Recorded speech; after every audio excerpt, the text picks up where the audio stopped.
Did that stop him? No, of course not. Come on, man. You have a fight? It was bound to happen eventually. Tell Dr. Carlos about it. I'll get you all fixed up. Drew couldn't take it anymore. He'd slept like shit, because of the rum and the pizza and the absence of Alexa's soft, welcoming body next to him. His stomach was full of nothing but strong coffee. He had the worst possible taste in his mouth. And Carlos apparently wasn't getting the message that he didn't fucking want to talk about it. He pushed himself up from his desk, and his chair slammed back against the wall behind him. I said, leave it alone. He threw open his office door, ignored the stunned look on Carlos's face, and walked out of the hospital to his car. He had 30 minutes before his next patient. That was enough time to eat something disgusting and terrible for him. Alexa walked into City Hall bright and early Tuesday morning.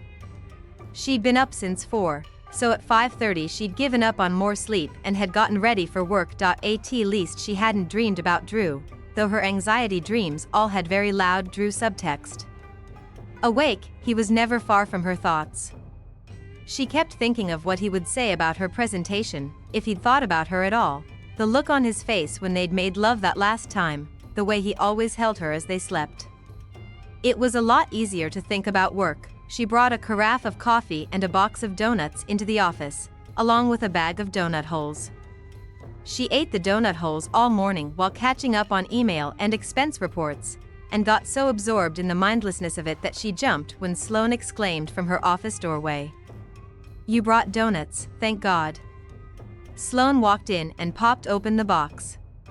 Wait, all dozen are still here? You haven't had one yet? If she hadn't bought herself the bag of donut holes, she would have demolished the entire box of donuts before anyone else had gotten there. Theo walked in right behind Sloane and dove into the donut box. He came up with the maple bar that she'd gotten for him. You're a queen among women, Lex. She is, isn't she? Sloane picked up the box. Want me to bring this out to my desk? Need more coffee? Alexa nodded to both questions. Theo dropped into her office chair as soon as Sloane left. Got your email last night. Did you see mine? She nodded. She'd seen it at 4 this morning when she'd woken up and checked her phone. They talked city council strategy as they drank coffee and ate their donuts, and argued about whether they could count on Councilman Good to be on their side or not. The conversation soothed her. This she knew how to do. This she was good at. Theo reached for her bag of donut holes. Hey, how was your weekend in LA? She shook her head. If she said anything to Theo, she might break down again, and work was the last place she wanted to do that. Well, the last place was probably Drew's bed at 1 in the morning with him there to witness it, but work was second to that. Oh no, what happened? Theo asked. She shook her head again before he could finish his sentence. He reached for her hand and squeezed it. She squeezed back and let go. I can't, Teddy. Maybe later. He nodded, okay. But you know that if you ever want to talk. She nodded down into her coffee. Yes, she did know. Theo took a deep breath. Okay, on to another topic that may also be sensitive. Have you talked to Olivia about any of the TARP stuff yet? Alexa looked up from her coffee. Theo was one of the only other people who knew about the history with Olivia. She'd told him all about it on a drunken night last year, right after they'd both had a terrible day at work and when she was already anxious about Olivia coming to visit that weekend. What? No, why? He sat back in the chair, crossed his legs and uncrossed them, and sat up again. You don't have to, of course. But I know we talked a while ago about how she might have some ideas that we hadn't thought of. She started to interrupt, but he kept going, and also, we have all of those personal stories from people who went through programs like this and turned their lives around, and I thought maybe Olivia might be willing to write something up for us, or... Alexa looked down into her coffee again, gazing into the dark brown liquid like it was Dumbledore's pensieve. She knew Theo too well to be fooled by this. He was just making up reasons for her to talk to Olivia about TARP. But maybe he was right. I never thought of that, she said, not looking up at Theo. He stood up and walked toward her office door. You don't have to, of course. But maybe you want to? I think she'd be pleased to hear you're doing this. I bet she'd be pretty touched. Alexa looked up at him, the tears threatening again. Somebody else said that, too. Maybe I will. Theo's eyebrows went up. You told. She looked down at her desk, and his voice trailed away. After a minute, he said, think about it. It might be good for you to talk to her about it. She'd think about it. Maybe Drew had been right about this. Damn him. Theo was halfway through her office door before she stopped him. Teddy. He turned around. Yeah? Thanks. For everything. Anytime. Friday after work, Drew went home and changed into his running clothes. He ran on the beach for 10 miles, trying to exhaust himself so much he didn't think about Alexa, and how he should be on a plane to go see her at that very moment. It didn't work. The shameful thing was that he'd already bought a ticket to fly up there that weekend. He'd bought it the day before she flew in for the 4th of July weekend, and he hadn't cancelled it yet. He kept thinking he'd hear from her. He'd feel his phone vibrate in his pocket and it would be a text from her. She'd say she was wrong to leave. She'd missed the hell out of him all week, just like he'd missed her. And then he would fly up there this weekend, but that hadn't happened. So he'd cancelled his flight right before leaving the office, and now he was even grumpier than he'd been all week. Now it truly felt over. He climbed up the stairs to his apartment after his run, hot and sweaty and irritable, but no longer in the kind of mood where he would knock over small children in his path. That mood had been kind of inconvenient for a pediatrician. He pulled his house key out of the pocket in his running shorts, confused by the sound of the TV. It must be his neighbors, though they usually. Oh no, who the fuck told you to come over? He said as he opened the door, knowing what he would find. Yep, Carlos sitting on his couch with a beer in his hand. Hey, man. Carlos gestured to the spread on the coffee table. I brought burgers. And beer. Drew looked at the food. His disloyal stomach growled. Okay, fine. He dried his face with a paper towel and opened the fridge for one of Carlos's beers. This was bribery, but it's not like he was going to reject beer. Carlos would just have to deal with his sweat. He's the one who'd barged in uninvited in the first place. He finished a burger and a beer without them saying much to each other except for grunts at the Dodgers game on the TV. Carlos went back to the kitchen and opened 2 more bottles. Maybe he'd just come over because he wanted company. Maybe Drew had been ignoring his friends because of Alexa, and Carlos had missed him, and was taking advantage of this Friday night that Drew was in town to hang out, watch baseball, eat burgers, drink beer. Maybe. All right. Carlos turned off the TV and set a beer in front of Drew. How drunk do I have to get you before you tell me why you've been scaring the nurses and making your patients cry all week? Maybe not. I don't know what you're talking about. Drew downed half the beer. And that kid always cries. It wasn't my fault. Carlos shook his head and took a handful of fries. His mom was crying this time, too.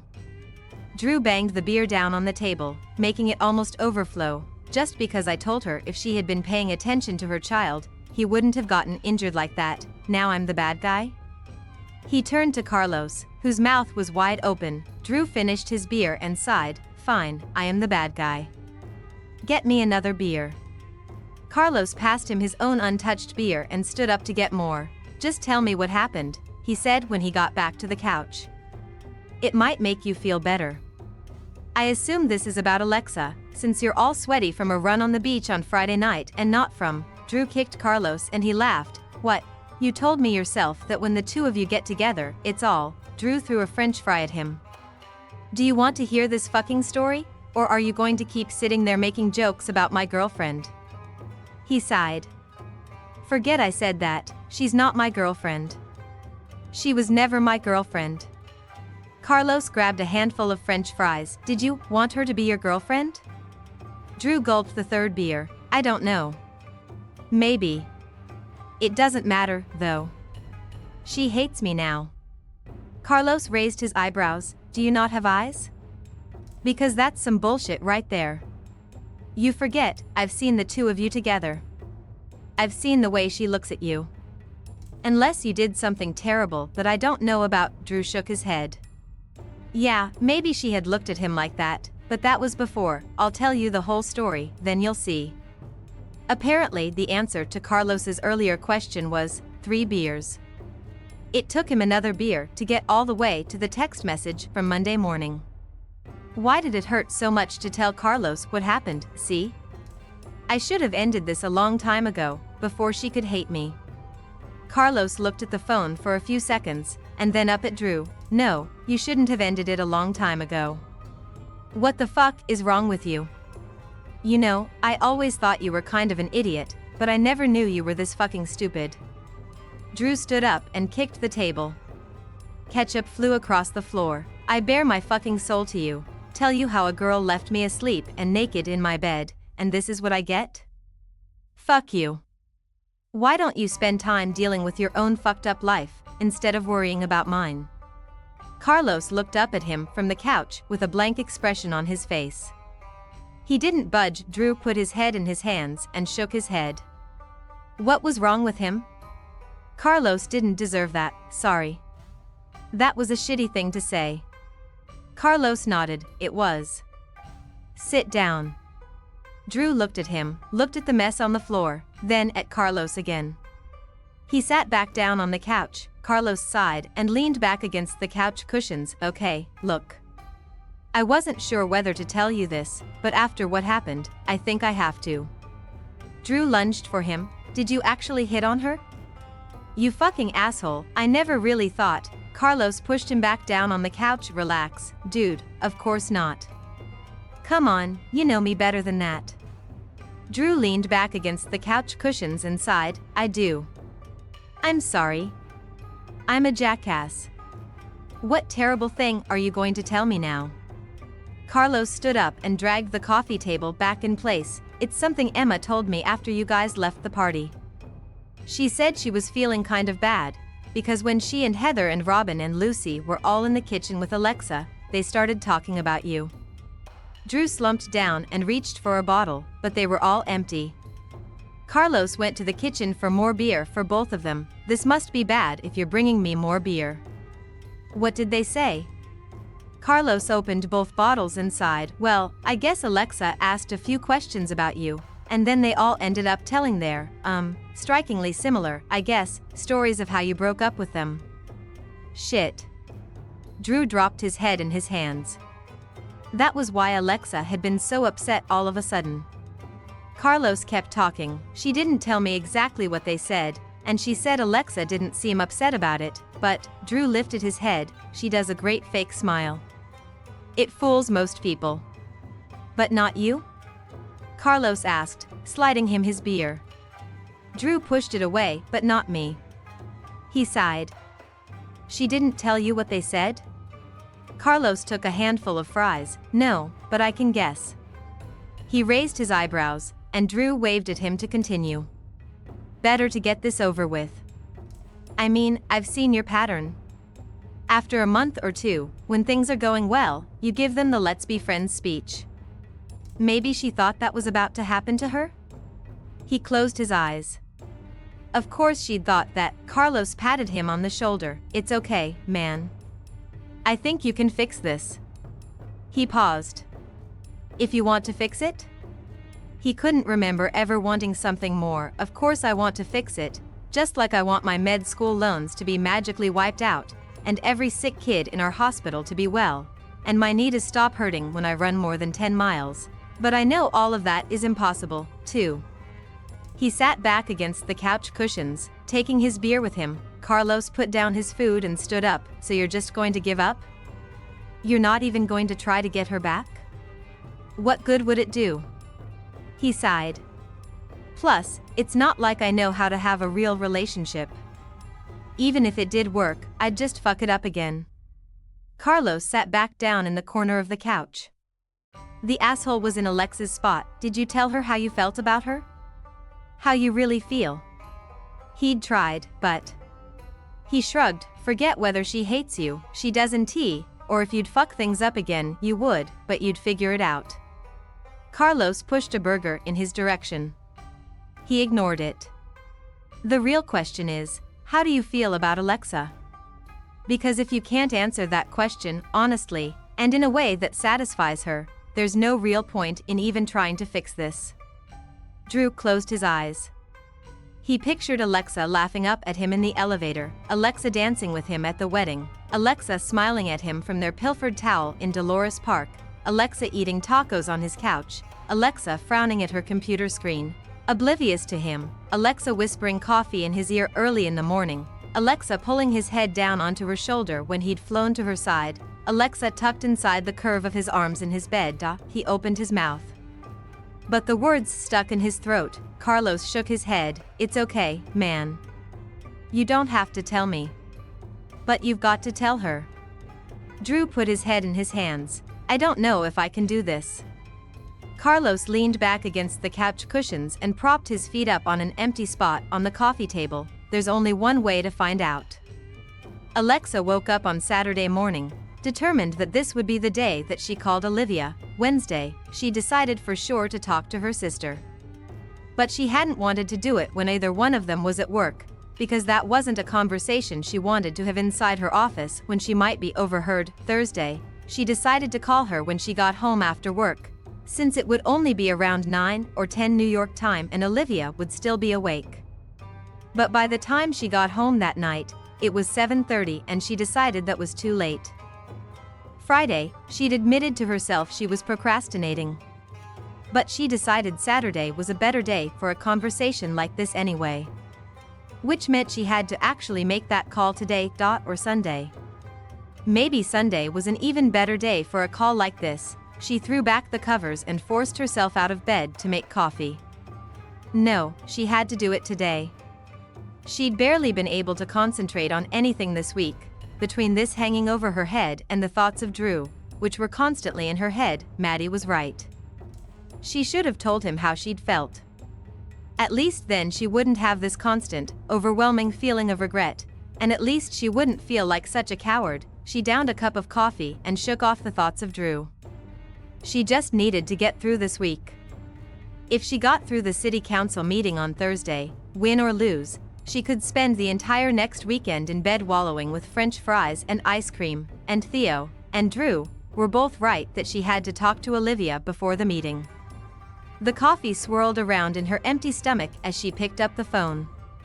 Someday she really should switch to tea.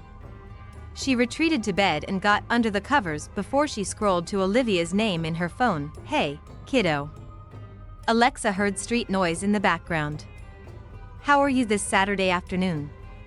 Olivia laughed. Morning still for you, I guess. Good. Alexa could tell her voice was too high and tried to moderate it. Where are you? Are you busy? Maybe she'd be too busy to talk right now and they wouldn't have to have this conversation. No, just walking home from brunch. What are you up to? Shit, okay, she had to do it then, just drinking coffee at home, trying to take a deep breath after a long week. Well, that was an understatement, yeah? What's going on? How's work going? She just needed to get it out. It was the only way to start this, actually, that's why I called. The mayor has a new initiative for an arts program for at-risk youth, and that's what I've been reading about that. I had a feeling it was your idea. Great job, kiddo. Alexa took the phone away from her ear and looked at it. Olivia already knew. You've been reading about it? Alexa could hear an elevator ding through Olivia's laughter. Of course I've been reading about it. You think I don't pay attention to what my little sister is doing? I'm so proud of you for this. City council meeting is this week, right? Alexa sat up in bed. This conversation was not going the way she'd anticipated. Yeah, Thursday. I didn't know. She stopped and started again. She'd missed out on the opportunity to be honest with Drew. The least she could do was be honest with her own sister. I was scared to tell you. I didn't realize you already knew. Alexa could hear Olivia open and close her front door. Lexi, why were you scared to tell me? This is a great thing you're doing. She teared up at the nickname. I wanted to tell you, but we still don't know if it's going to get through the council. I didn't want to tell you anything was in the works until it passed. I didn't want to fail you again. Alexa picked up her coffee cup, realized her hand was shaking, and put it back down on her bedside table. Again? What do you mean, again? Alexa twisted her sheets around her fingers to stop the trembling. I was terrible to you. When we were in high school and everything blew up, I was such a bad sister, and I wanted to make up for that. Oh God, this was even harder than she'd thought it would be. Tears were running down her face now. She hadn't cried this much in 1 week, since that week she'd gotten her period right before the bar exam. You've been worried about that all this time? You don't have anything to make up for. I know there's still friction between us sometimes, but that's not because I'm still mad at you, or hold anything against you for what happened back then. Yes, things were pretty bad that year, but we were kids. Alexa let out a sob. She wiped her face with the bottom of her tank top. I know, but that doesn't make it okay. I wish I hadn't been like that to you. Lexi, you've done so much for me. Olivia said. You've supported me during times when I needed you the most. You flew to New York at the last minute to move me out of that terrible apartment when I'd gotten dumped, remember? And you, Alexa broke in, still sniffling, but I've never told you how sorry I am. I'm sorry, Livy. I'm so sorry for what I said and how I acted. I've regretted it for years, but I've been too ashamed and too scared to apologize. I guess this program was going to be my apology, but whether or not the council passes it, I need to say it out loud, too. She could hear sniffling on the other side of the phone now. Oh, honey, apology accepted. I'm glad you said it, but I didn't need to hear it. I always knew you were sorry. I'm so glad my experience inspired you. The teens of Berkeley are lucky to have you championing them. Alexa's tears kept falling, but they were happy ones now. She got up to pour herself more coffee, and maybe make some toast to settle her stomach. Thank you. That means so much for you to say. She could hear the gurgle of Olivia's coffee maker in the background, and almost laughed. Like sister, okay, so tell me everything about this TARP program of yours that hasn't been in the paper. Terrible acronym, by the way. Who came up with that? And whatever happened with the dude from the elevator? Alexa reached for the expensive jam from Paris she'd been saving. She deserved it today. Oh, Liv, I have so much to tell you.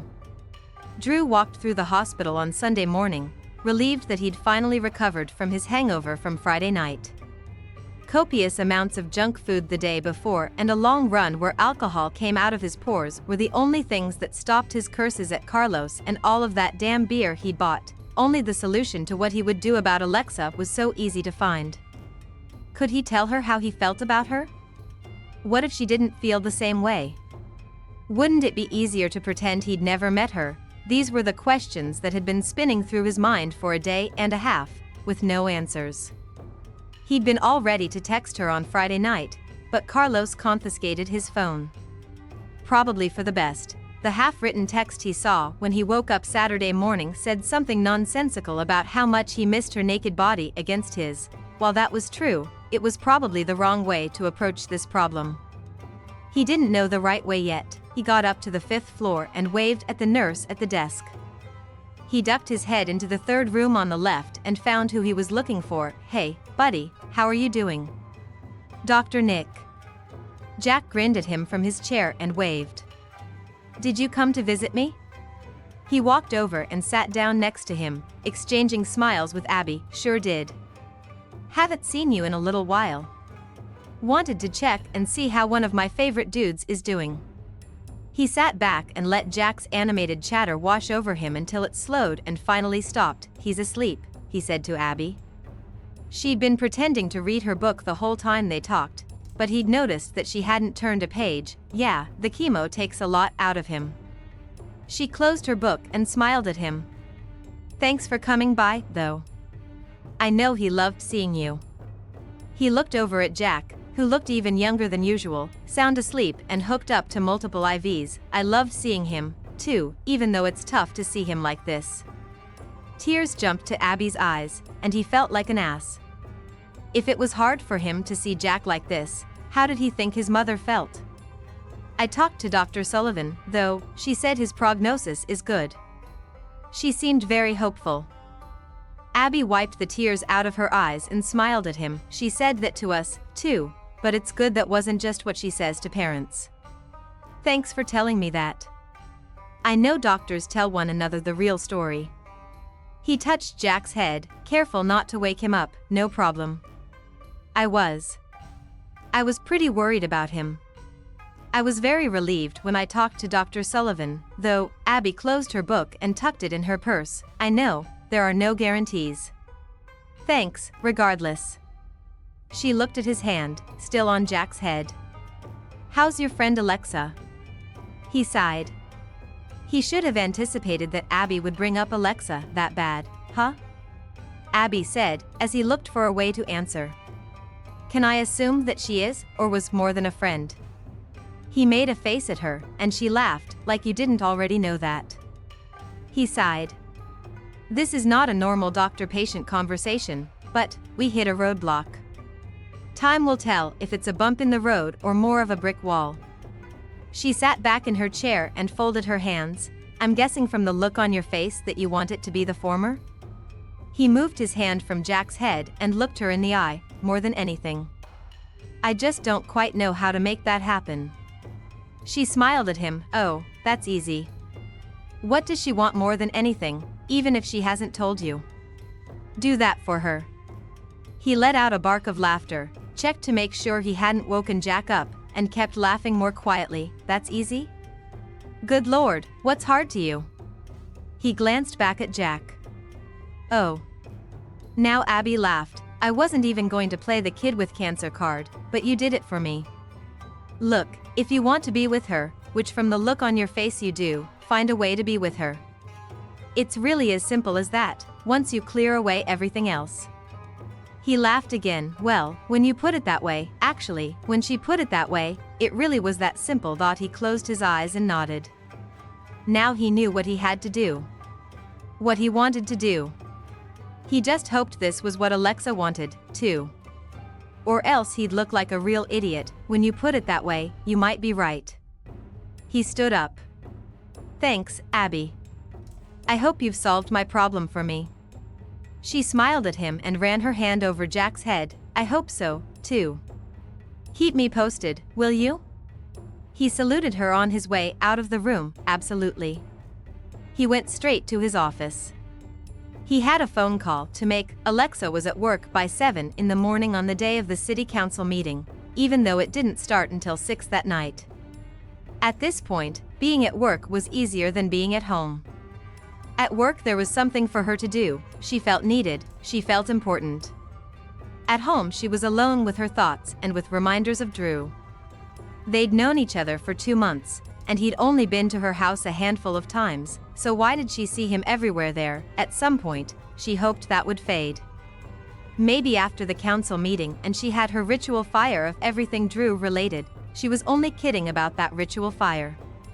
Sort of. She was in her office on her third run through of her city council presentation when Sloane carried in 2 big pink bakery boxes. Delivery for you, Alexa, but if this is what I think it is, you'd better share.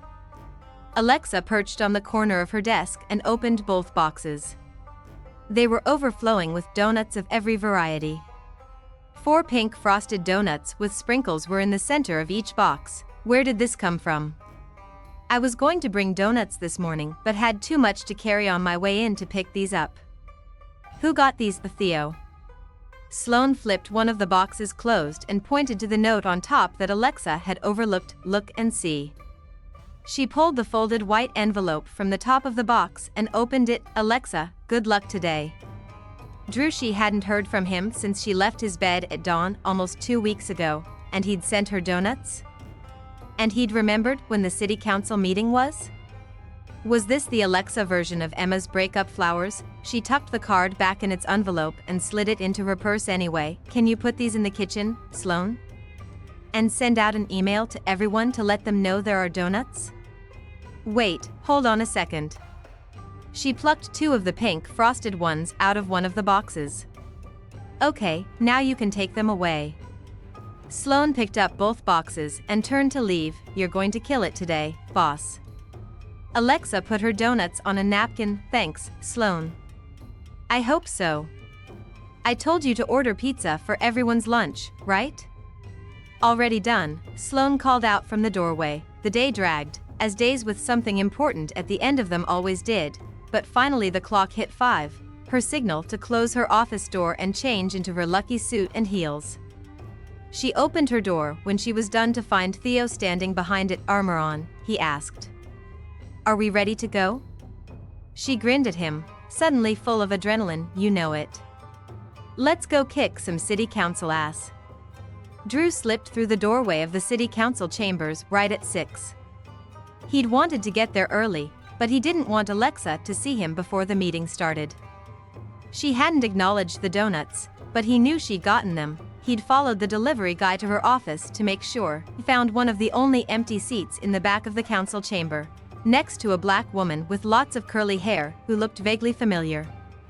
She looked up and smiled at him for a second before looking back down her phone, her thumbs flying across the screen. Saw Alexa up at the front of the room, sitting next to Theo and behind a white-haired man he assumed was the mayor. Damn, it felt so good to see her again, even from across the room. She was sitting there, intent on the proceedings, in one of those suits he loved, looking like she was in her element. She was in her element. Maybe she was relieved to not have him taking up her time anymore. Maybe Theo had already pounced. See, right there, he'd put his hand on her shoulder, and they were as happy as could be together. Had he flown up here for nothing? He took a deep breath. He couldn't back out now. Both Abby and Carlos would kill him, among other things. Hell with it, he didn't want to back out now. He had to know for sure. He saw on the agenda that there was some business to get through first, so he pulled his phone out to pass the time. What are you here for? The woman next to him whispered. Oh, the teen arts thing. He smiled and gestured to the front of the room. A friend of mine works for the mayor, so I wanted to be here for her. Her eyes narrowed. Oh? Who's your friend? He hesitated before he answered, but she was looking at him so intently that he had to. Alexa Monroe, she's the mayor's chief of staff. He couldn't keep the smile off his face as he said her name. The woman dropped her phone into her purse and turned to him with a wide smile. Why was he reminded of a wolf? You must be Drew, she said. That everything clicked. Boy, did he feel like an idiot for not figuring this out sooner. He sat up straight. And you must be Olivia?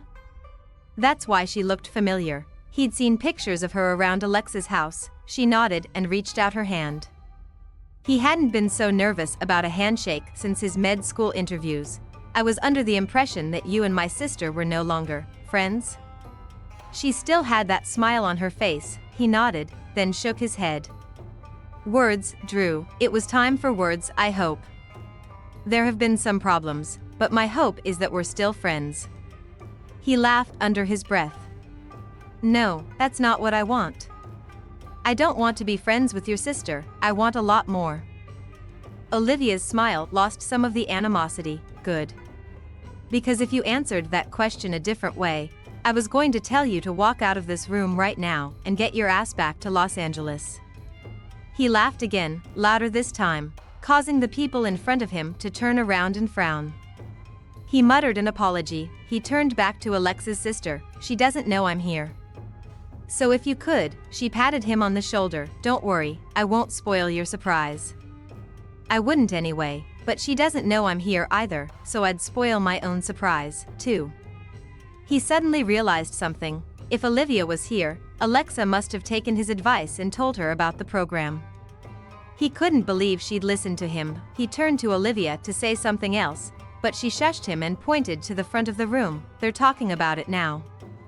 Alexa had expected to be jittery, but she'd felt a weird sense of calm descend upon her as soon as she'd walked into the chambers. She'd done all that she could do, and whether she won or lost, she knew she'd won in the eyes of her sister, no matter what, but she still wanted to win. She spent the first half of the meeting scribbling notes to both the mayor and Theo, and getting scribbled notes from them in return. They'd learned the hard way to always write their notes to one another during council meetings on paper instead of via email or text, Since that time, a local newspaper had tweeted a picture of the mayor looking at his phone during a council meeting, and he'd gotten roundly mocked. When it was time for her presentation, she stood in front of the podium, all of her anxiety for the week gone. The city council had already gotten her report, so this part was pure theater. Mayor, councilwomen, councilmen, you've all seen the proposal about the Teen Arts Rehabilitation Program, or TARP. At this point, I'll just go into a few details about the program before alumni of similar programs report to you about the benefits they received from it, and then we'll open it up to questions and public comment. She went through her presentation, pleased that almost everyone on the council nodded and smiled at her, and the only ones who didn't were the two who'd been opposed to the program from the beginning. Then came the alumni of various programs, handpicked by Theo. One was a student at UC Berkeley who had done a program like this in East LA. Another was a recently published author who credited her youth arts and writing program for putting her on the path to where she was. Theo had spent days coaching them on what to emphasize, and Alexa saw him tense up and lean in their direction as they started talking. But after a few initial stumbles, both of them had the council in the palm of their hands. The council chair opened up the discussion for public comment, and now it was Alexa's turn to tense up. After that meeting in the hills, she was afraid of who was going to be at this meeting and what they would say. Sure, they'd reached out to all of the communities who they knew supported the program to encourage them to come, and Alexa could see a good number of them in the audience, but there were also lots of faces there that she didn't recognize. Who knew what they would say? The first two speakers were people she knew were on their side. But the next two were people who had been visibly skeptical at the meeting in the hills. And yet, they both spoke in support of the program. She looked over at Theo, who stared straight back at her, his eyes dancing, and down at Maddie, in one of the front rows. She couldn't smile, not yet, but it kept going on like that. Sure, there were a few people who opposed it, who said that kids needed discipline, needed to be punished for their transgressions, that this was soft on crime, and all of those reasons she'd heard before. But the vast majority of the crowd was on their side. She couldn't believe it. She looked down at her notebook to doodle something so she wouldn't grin like a loon. When she looked up, she almost jumped out of her seat. Standing there at the microphone was Olivia, Mayor, councilwomen, councilmen. Thank you for this opportunity. As some of you may know, I grew up right here in the Bay Area, though I live far away now. I spent my time in high school getting in and out of trouble, and finally I went too far. Thank God I got sent to a program very much like the one being debated today. That program opened my eyes to all of the things that I could do, all of the things that I could accomplish, if I moved beyond my teenage rebellion and concentrated on what mattered. Since then, I've graduated from 2 top schools and have recently become a partner at a law firm in New York City. There are many teenagers out there like I was, teens who need someone to help put them on the right track, but who could so easily get pushed onto the wrong path altogether, and never find a way off it. I'm so glad that my arts rehabilitation program showed me my path to success, and I hope you'll open up those pathways for the youth of Berkeley who need it the most. Alexa had tears in her eyes by the middle of Olivia's speech, and had to look up at the ceiling by the end of it so the tears wouldn't fall. When she managed to look down, Olivia was looking right at her, and they smiled at each other during the loud applause, and no one was surprised when the council voted to approve the pilot program, not after that speech. Alexa was grateful Theo grabbed her in a big bear hug, so she could hide her huge grin against his shoulder. She was so amped up that she could barely concentrate on the 30 minutes of public debate about the new bike lane on Oxford Street. Finally, the meeting ended and Alexa jumped to her feet, intent on finding Olivia. She couldn't get to her right away, because almost everyone on the council walked up to thank her. And then when the council was done, it was the mayor's turn to wrap her up in a hug. You made me proud tonight, Alexa. She wiped her eyes as she pulled back. This time, she wasn't even ashamed. Don't make me cry, sir. Just doing my job. He laughed and patted her on the shoulder. You'd better not be in the office until noon tomorrow, and that's an order, you hear me? She didn't even attempt to argue. Aye, sir. He grabbed Theo's shoulder, hugged him, too, and handed him a few 20s. I know your whole crew likely has plans for drinks. You all have fun. I'm going home. He winked. Don't do anything I wouldn't do. They waved goodbye to the mayor, and Alexa picked up her overstuffed purse. Okay, now she could go find her sister. She walked down into the audience seats of the council chamber, her eyes intent on Olivia's hair. It made her easy to find, Olivia. She shouted her sister's name, no longer worried about keeping to her inside voice. When Olivia turned around, the man beside her turned along with her. Alexa took a step back. Drew? He was in front of her in a flash, Olivia behind him high. Great job up there, he said. She couldn't believe he was here. Drew? She needed to come up with something more to say than just his name. She wanted to reach for him, throw her arms around him, bury her face in his warm chest and let him hold her for days, pull him into her house and never let him out. Have you been? What are you doing here? He crossed his arms, then uncrossed them. I came to see your night of triumph. Are you, glad that I'm here? She smiled. After the night that she'd had, any sort of prevarication was impossible. I couldn't be gladder that you're here. Although, she looked around him to meet Olivia's eyes, I'm pretty happy to see my sister, too. Drew and Olivia looked at each other and laughed. We didn't plan this. We promise. Olivia said, and pulled her into a hard hug. I'm going to follow Theo and the rest of your little band. I assume you're all off for a drink or 5? Alexa nodded. This might be one of the weirdest nights of her life. Yeah, at the Blue Lounge, but wait, Olivia shook her head and gestured to Drew, you have other things to deal with right now. Don't worry, we'll catch up later. Had Olivia and Drew talked about her? Where had they even met? What was he doing here? Alexa reached out and grabbed Olivia's hand before she walked away. Wait, Livy. Thank you.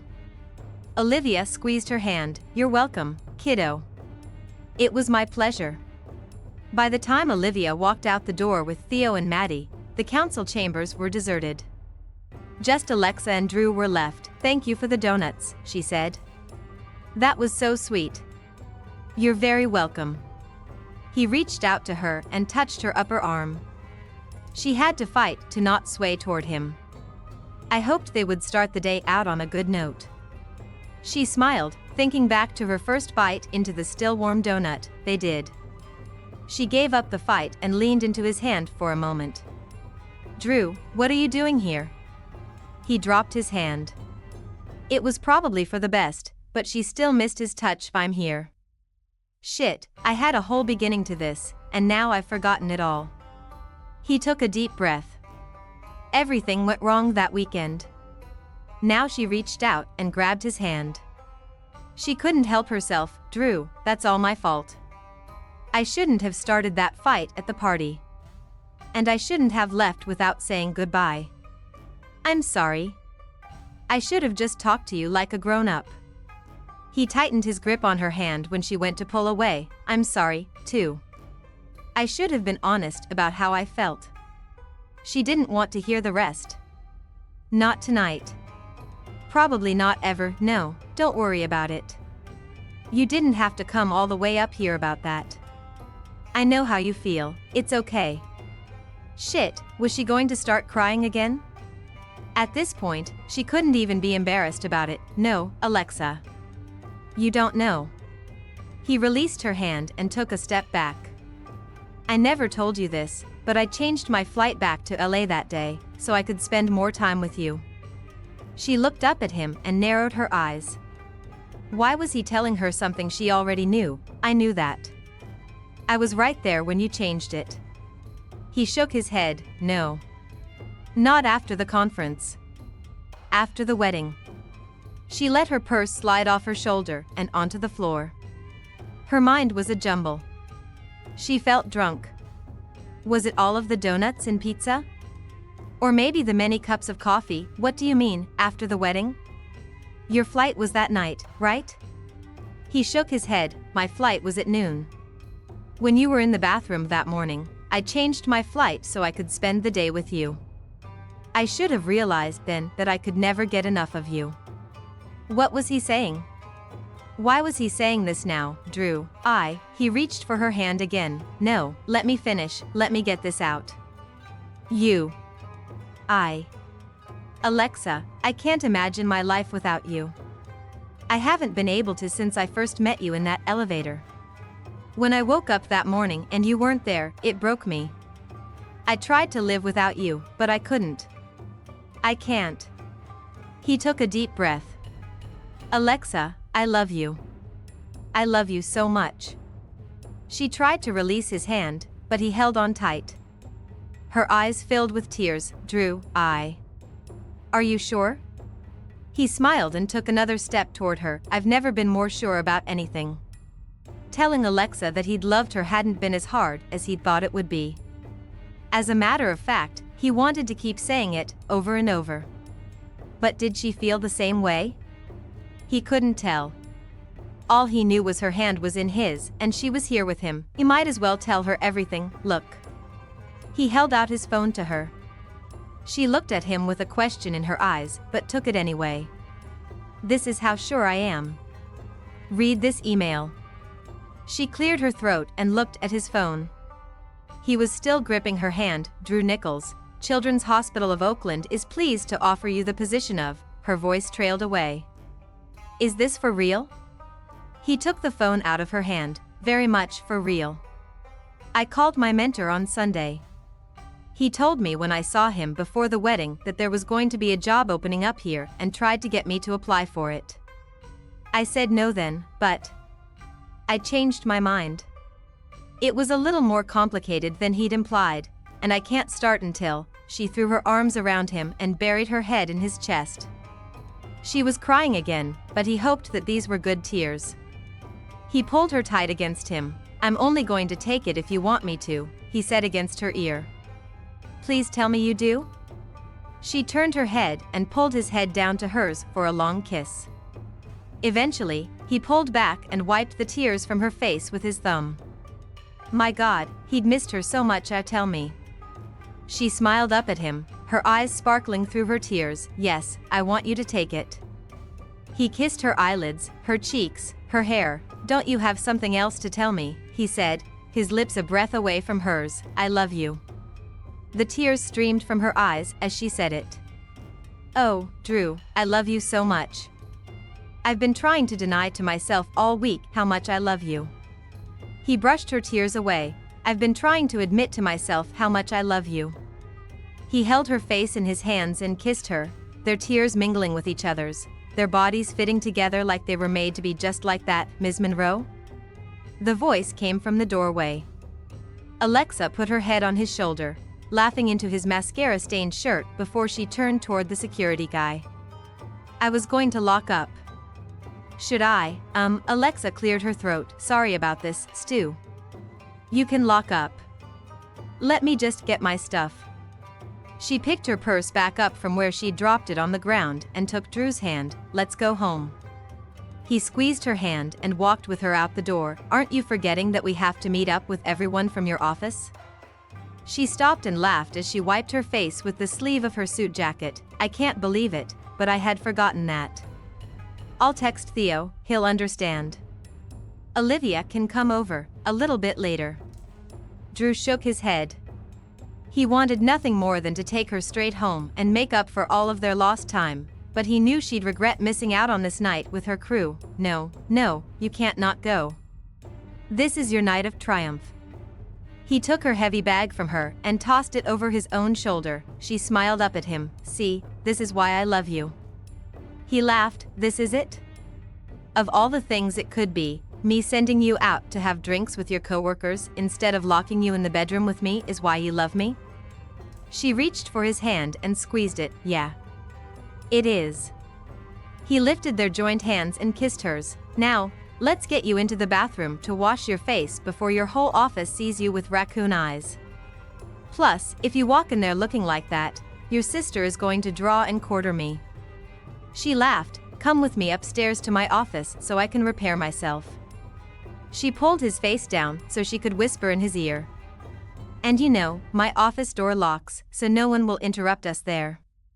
He liked the sound of that. He gestured to the hallway with his free hand. Lead the way, Monroe. Epilogue. Why can't Carlos meet us at the restaurant? They walked into the Fairmont, almost a year after they'd met there. Carlos was in town and was staying there for some reason, instead of one of the more convenient hotels downtown. Drew had insisted on meeting him in his room, instead of at the restaurant where they were having dinner. Alexa was trying not to complain about it, but it was a Thursday night at 7, she'd had a long day, and she was ready for a cocktail and an enormous plate of French fries. He needs your opinion on his outfit. I don't know. Drew had been distracted their whole drive there and kept checking his phone. She knew he had a few patients he was worried about, but this was unusual for him. She pressed the button for the elevator and looked up at him and smiled, ready to reminisce about their elevator, but he wasn't looking at her. He was looking off in the distance. Okay. She tried not to take it personally. In the past year, they'd had their ups and downs. They'd learned how to deal with 2 busy careers and a relationship, 2, what the other person was like on an early Monday morning and a stressful Thursday night instead of just their idyllic weekends, that she never made the bed, that Drew always left the lights on. They'd also learned how to talk to each other about their feelings, even when they were scary. And throughout everything, they'd loved each other. Those 2 things helped them get over all of the bumps, big and little. The corner elevator, their elevator, opened, and he grabbed her hand and led her inside. She looked up at him to ask another question, saw something out of the corner of her eye, and turned. There were bouquets of flowers lining the elevator. Deep red roses, fat pink peonies, bright orange Gerber daisies, golden yellow daffodils, purple lilacs, all in vases along the floor. In one corner was a picnic basket, in another was an ice bucket with a bottle of champagne inside, and a pink bakery box was in the middle. Drew? What's is this? Are we? She didn't even know what to ask him. At first, she'd thought it must be some mistake, but then she saw the way he was smiling at her, looking relaxed for the first time that day. He took both of her hands in his, and her whole body warmed at his touch. Alexa. I love you. I love you so much. You know that, right? She nodded, tears springing into her eyes. Damn this man for always making her cry. Except now, almost always, it was from joy. Me, too. I love you so much, too. The elevator shuddered to a stop, and she looked around and laughed. He kissed one of her hands. I know you do. We met right here, 364 days ago, and it was the best thing that's ever happened to me. He pulled her down to the floor, where they sat cross-legged, like they had the last time they'd been stuck in an elevator together. Alexa Monroe, will you marry me? A tear slid down her cheek. At least she'd switched to waterproof mascara ever since Drew had moved to Berkeley. Yes, I'll marry you. I would love to marry you. She pulled his face toward hers, and they kissed until they were lying on the floor, the flowers surrounding them. He pulled back and smiled at her, then sat bolt upright. Wait. I forgot something. He reached in his pocket and pulled out a jewelry box. Do you like it? I had Maddie give me some ideas, but if you, she held out her left hand for him to slide the ring on her finger. She glanced down and saw the sparkle, but couldn't keep her eyes off the look on his face. She couldn't remember ever having been this happy in her life. The ring is perfect, and I can't believe Maddie was able to keep this secret from me. She looked around at the elevator. How did you manage to do this? How long do we get the elevator for? Wait. Carlos isn't really upstairs, is he? He intertwined their hands and laughed. Nope, safe and sound in LA. We only get the elevator for 30 minutes. And that took a lot of sweet talking to the hotel manager and implied promises of having a wedding here. I wanted to do this tomorrow, on our actual elevator anniversary, but I had to compromise. I hope you don't mind. I don't mind a single thing right now. He grinned at her. I'm going to open that bottle of champagne as soon as I manage to let go of you.